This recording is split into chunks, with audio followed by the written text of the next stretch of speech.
जिवंत देव, जो पवित्र प्रभू येशू ख्रिस्त याच्या नावाला धन्यवाद देऊ. प्रियांनो, आजच्या ह्या सकाळच्या मन्नामध्ये, प्रार्थनेमध्ये आपल्या सर्वांचं स्वागत आहे. देवबाप आपल्या सर्वांना आशीर्वादित करू. आपण सुरुवातीची प्रार्थना करू.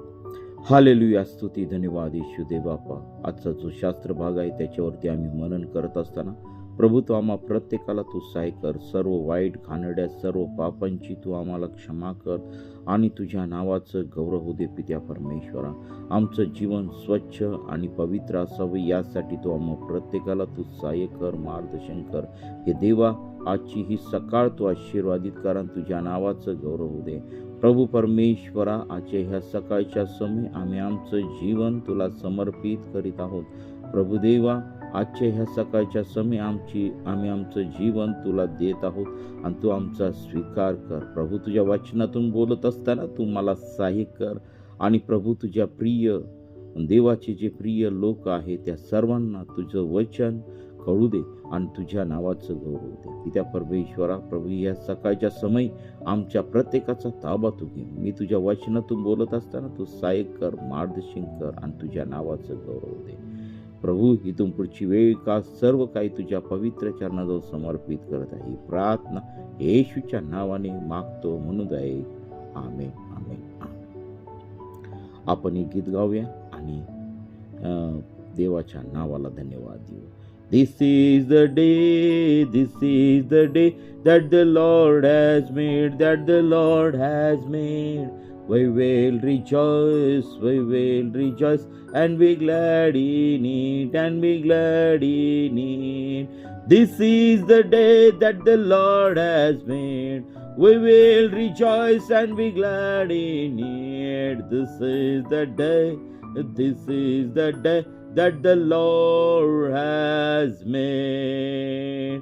हा दिवस यहोवाने केलेला आहे, तो हाच आहे, तो हाच आहे. हा दिवस यहोवाने केलेला आहे. आपण उल्हास व आनंद करूया, आपण उल्हास व आनंद करूया. देवबाप, या गीताद्वारे तुम्हाला मला आशीर्वादित करो. प्रियांनो, उत्पत्ती याचा 18वा अध्यायामध्ये आम्हाला ह्या ठिकाणी दिसत आहे इसाकाच्या जन्माविषयी देवाचे वचन. आपण मागील भागामध्ये आपण वाचलं की देवाचा करार हा अब्राम आणि देवामध्ये झालेला आम्हाला दिसत आहे. देवाने अब्रामाशी त्या ठिकाणी करार केलेला आहे आणि अब्रामाने तंतोतंत तशीच त्या ठिकाणी आज्ञा पाळलेली आम्हाला दिसत आहे. आणि मग 18व्या अध्यायामध्ये आम्ही येत असताना त्या ठिकाणी इसाकाच्या जन्माविषयी देवाचं वचन अब्रामाला काय दिलेलं आहे ते आज आपण पाहणार आहोत. मग 18वा अध्याय पहिलं वचन आम्हाला सांगते की तो दिवसा भर उन्हाळ्याच्या वेळी डेऱ्याच्या दाराशी बसला असता परमेश्वराने मम्रेच्या एलोनराईत त्याला दर्शन दिले. त्याने आपली दृष्टी वर करून पाहिले, तेव्हा त्याच्या समोर 3 पुरुष उभे असलेले त्याला दिसले. त्याने आपल्या डेऱ्याच्या दारापासून धावत सामोरे जाऊन जमिनीपर्यंत जाऊन त्यांना नमन केले. तो म्हणाला, हे प्रभू, मजवर तुझी कृपादृष्टी असेल तर हे तुझ्या दासापासून पुढे जाऊ नको.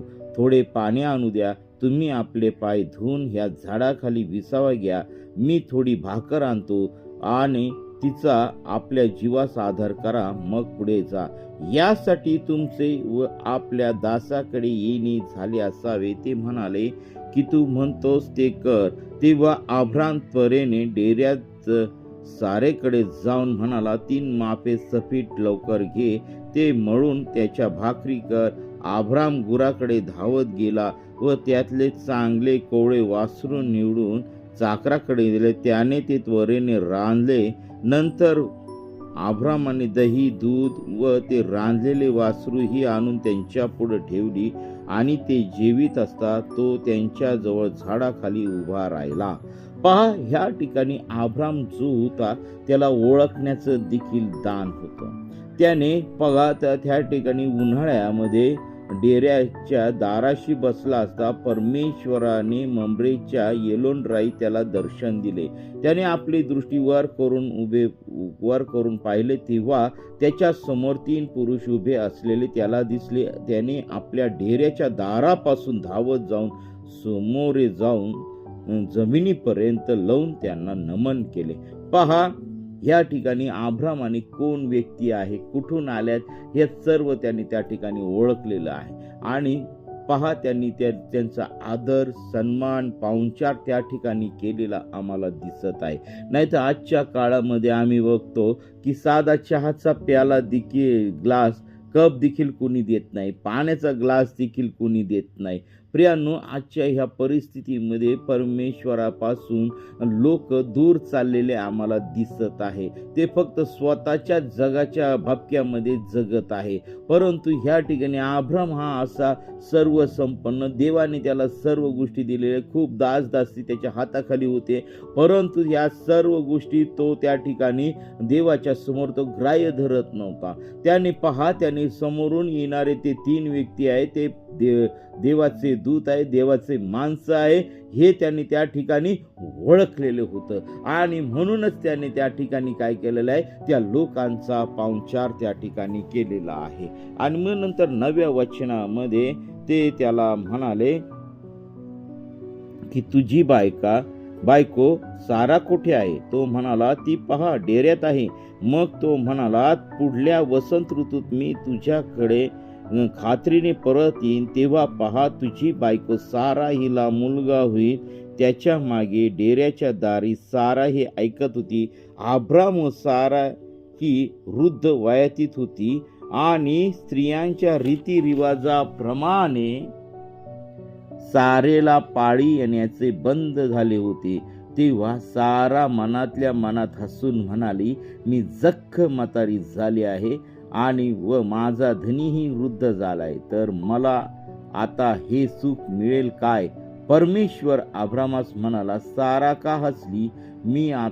मी आता अशी वृद्ध झाली असता मला खरोखर मुलगा होणार काय? असे ती का म्हणाली?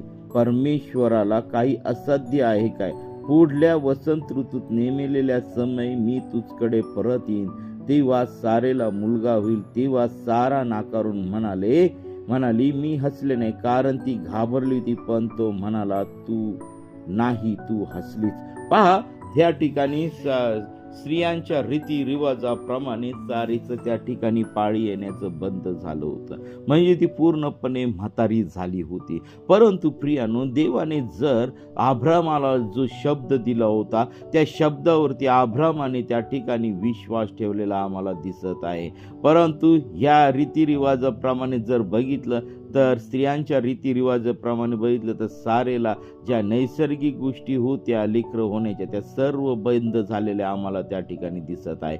परंतु देवाने दिलेला जो शब्द आहे, तो शब्द तीळ मात्र इकडं तिकडं झाला नाही, कारण तो देवाचा शब्द होता. आणि पहा, त्या ठिकाणी त्या देवाच्या म्हणजे तो देवाच्या दूतांनी त्या ठिकाणी सांगितलं की देवाला कोणतीही गोष्ट अशक्य नाही. आणि म्हणून प्रियांनो, देवाने जे काही आमच्या विषयी सांगितलेलं आहे ते झाल्याशिवाय राहणार नाही. फक्त आम्हाला त्या देवाच्या वचनावरती, देवाच्या शब्दावरती आम्हाला भरोसा ठेवून चाललं पाहिजे.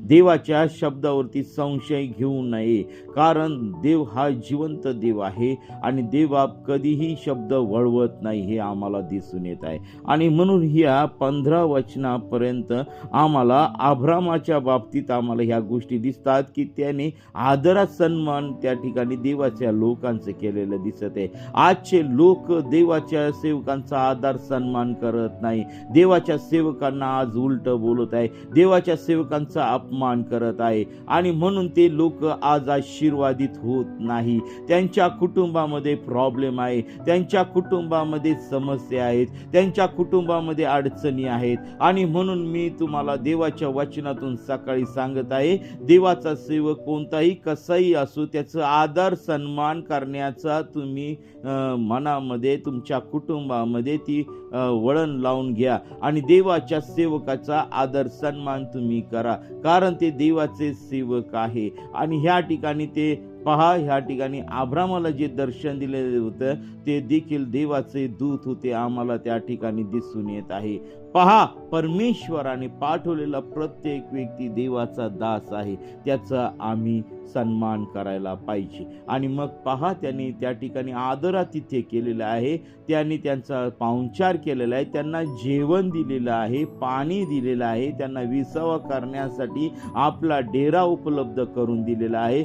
प्रियांनो, त्याने त्या ठिकाणी बायकोची परवानगी त्या ठिकाणी घेतलेली दिसत नाही, तर त्याची बायको देखील लीन आणि नम्र होती. तिने देखील विचारलं नाही अब्रामाला की हे तुम्ही कशासाठी करत आहात. प्रियांनो, त्या ठिकाणी त्याने गपगुणाने त्या ठिकाणी अब्रामाने जे काही सांगितलं त्या ठिकाणी तिने केलं, अब्रामाची आज्ञा पाळली. नाही तर आजच्या ज्या काही स्त्रिया आहेत, पत्नी आहेत, त्या नवऱ्याचं ऐकत नाही.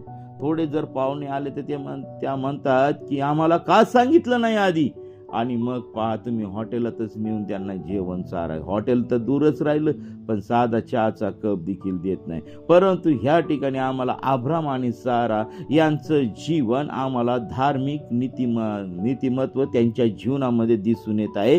त्यांनी कोणत्याही प्रकारचा त्या ठिकाणी विरोध केलेला नाही, त्यांनी आलेल्या पाहुण्यांचं स्वागत केलेलं आहे. आणि त्याचा परिणाम की परमेश्वराने जे अभिवचन अब्रामाला दिलं होतं, पुन्हा एकदा ह्या देवाच्या जे दास पाठवलेले होते त्या दासांद्वारे, त्या देवदूतांच्या द्वारे आम्हाला त्या ठिकाणी पुन्हा एकदा त्या वचन पूर्तीची आम्हाला त्या वचनाची घोषणा त्या ठिकाणी करताना दिसत आहे. आणि मग पहा, सारेला त्या ठिकाणी हसू आलं की आता मी स्त्रियांच्या रीती रिवाजाप्रमाणे माझ्या शरीरातल्या सर्व जे काही पाळी येत होती ती सर्व तिची बंद झालेली दिसत आहे.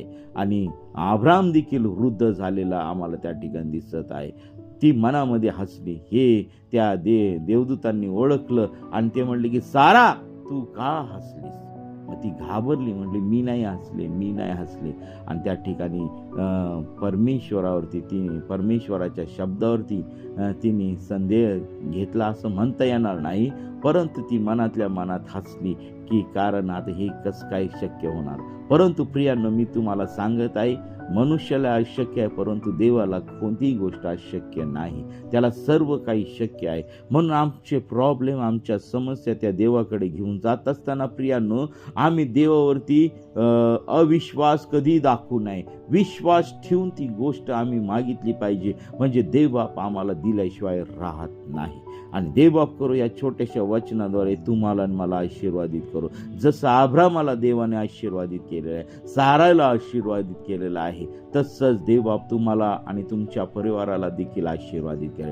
फक्त देवाच्या वचनावरती विश्वास ठेवा आणि आजचं हे सुंदरसं वचन तुम्ही घरी वाचा, त्याच्यावरती मनन करा. देवाने अब्रामाला कसं आशीर्वादित केलेलं आहे ते तुम्ही पहा. कदाचित देव आपल्या वचनाद्वारे तुम्हाला देखील आशीर्वादित करू इच्छित आहे. तर चला आपण डोळे झाकूया, आपण प्रार्थना करूया. हालेलुया, स्तुती, धन्यवाद येशू देव बापा, हे सुंदरसं वचन आमच्यापर्यंत तू घेऊन आलेलं आहे. या वचनावरती तुझा आशीर्वाद पाठव आणि ज्याप्रमाणे अब्राम आणि सारा यांना तू आशीर्वादित केलं त्याचप्रमाणे प्रिय प्रभू आमच्या प्रत्येकाच्या कुटुंबियांना तू आशीर्वादित कर. सर्व आजार, रोगराई, सर्व संकट, आपत्ती, भूमिकंप या सर्व नैसर्गिक गोष्टी, नैसर्गिक हानीपासून सर्वांचा तू बचाव कर. प्रिय प्रभू आमच्या प्रत्येकाचं जीवन आम्ही तुला समर्पित करीत आहोत. हे पिता परमेश्वरा, ह्या सकाळच्या समय आम्ही आमचं जीवन तुला देत आहोत. प्रिय प्रभूजी, या सकाळच्या समय तो आमच्या प्रत्येकाशी तू बोल आणि तुझ्या नावाचं गौरव होऊ दे पित्या परमेश्वरा. प्रभू, आजचा दिवस, सर्व कामकाज आणि आमचं येणं जाणं, प्रवास, हे सर्व काही तुझ्या पवित्र चरणाजवळ समर्पित करत आहे. हे देवा, तू आमची प्रार्थना ऐकलेली आहे, त्याबद्दल मी तुझ्या नावाला धन्यवाद देत आहे. ही प्रार्थना येशूच्या नावाने मागतो म्हणून आमेन. प्रियांनो, आपल्याला जर प्रार्थना करायची गरज असेल तर प्रियांनो 9730301668 या क्रमांकावरती संपर्क करा. आम्ही आपल्यासाठी सदैव प्रार्थना करत आहोत. देवबाप आपल्या सर्वांना आशीर्वादित करो.